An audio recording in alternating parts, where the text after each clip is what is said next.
চব্বিশের ছাত্র গণ অভ্যুত্থান পরবর্তী জাতীয় সংসদে সংসদ সদস্য বা এমপিরা আসলে করবেনটা কি, তাদের দায়িত্ব, কর্তব্য এবং এখতিয়ার কি হবে?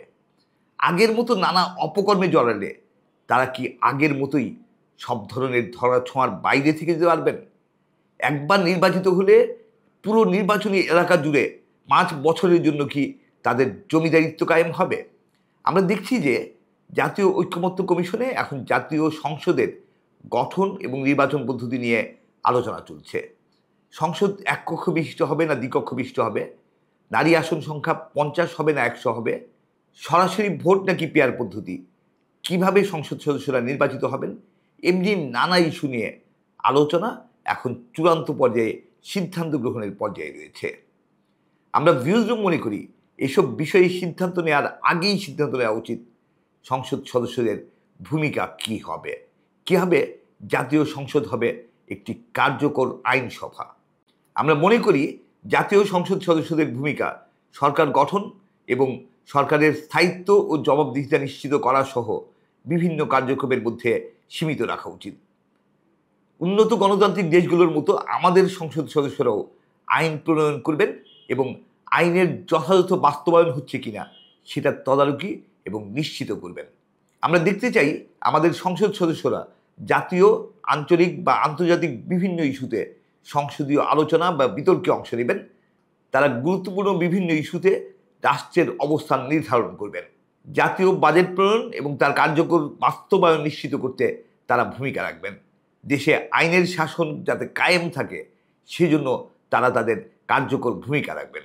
জাতীয় নিরাপত্তা এবং সার্বভৌমত্ব রক্ষার কৌশল নির্ধারণ সহ জাতীয় গুরুত্বপূর্ণ বিভিন্ন ক্ষেত্রে তাদের ভূমিকা সীমিত রাখতে হবে। আমরা দাবি জানাচ্ছি যে এটা নিশ্চিত করতে হবে যে আমাদের আগামী দিনের সংসদ সদস্য বা এমপিরা আর কখনোই নিজের কিংবা বিভিন্ন ব্যবসায়ী গোষ্ঠীর হয়ে তদবিরবাজিতে মেতে উঠতে পারবেন না। জাতীয় উন্নয়ন এবং প্রশাসনিক কার্যক্রমের বিভিন্ন ক্ষেত্রে তারা অবৈধ হস্তক্ষেপ করতে পারবেন না।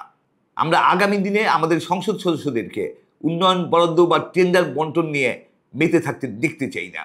আমরা চাই না আর কখনোই উন্নয়নের গম বা টাকার ভাগাভাগি নিয়ে আমাদের এমপিরা মেতে থাকুন। যোগ্যতা থাকুক বা না থাকুক, স্থানীয় চাকরি প্রার্থীদের চাকরির তদবির কিংবা থানা থেকে আসামি ছুটিয়ে আনার মতো কাজে আমরা এমপিদেরকে তদবির করতে দেখতে চাই না।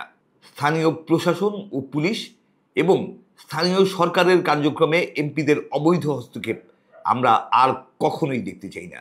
বরং আমরা এটা দেখতে চাই যে এমপিরা চাইলেও নির্বাচনী এলাকা জুড়ে 5 বছর ধরে রাজত্ব কায়েম করে তারা কেউ কখনোই আর গডফাদার হয়ে উঠতে পারবেন না, যেমনটি আমরা অতীতে বারবার দেখেছি।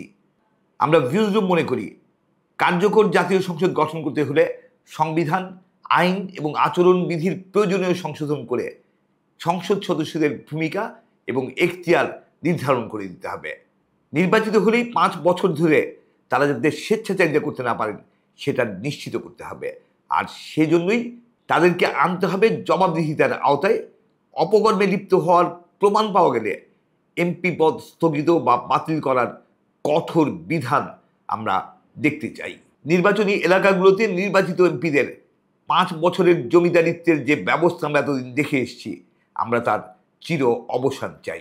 আমরা বিশ্বাস করি জাতীয় সংসদ সদস্য বা এমপিদের জবাবদিহিতা যদি নিশ্চিত করা না যায় তাহলে সংসদ গঠন কীভাবে হবে, সংসদ এক কক্ষ বিশিষ্ট হবে না দ্বিকক্ষ বিশিষ্ট হবে, নারী আসন সংখ্যা কত হবে, সরাসরি ভোটে নাকি পেয়ার পদ্ধতিতে সংসদ সদস্যরা নির্বাচিত হবেন, এই সব আলোচনাই হবে অর্থহীন। জাতীয় সংসদ যদি কার্যকর না হয়, যদি সত্যিকার অর্থেই একটি কার্যকর আইনসভা গঠন করতে না পারি, তাহলে আমাদের গণতন্ত্রের স্বপ্ন ধরাছোঁয়ার বাইরেই থেকে যাবে।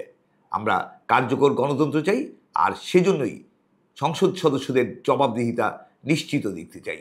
আমরা আবারও দাবি জানাই সংসদ সদস্যদের জবাবদিহিতা নিশ্চিত করার জন্য যদি কোনো সংসদ সদস্য বা এমপি অপকর্মে লিপ্ত হয়েছেন এমন কোনো সুনির্দিষ্ট প্রমাণ মেলে, তাহলে তার সংসদ সদস্য বা এমপি পদ স্থগিত বা বাতিল করার বিধান অবশ্যই থাকতে হবে।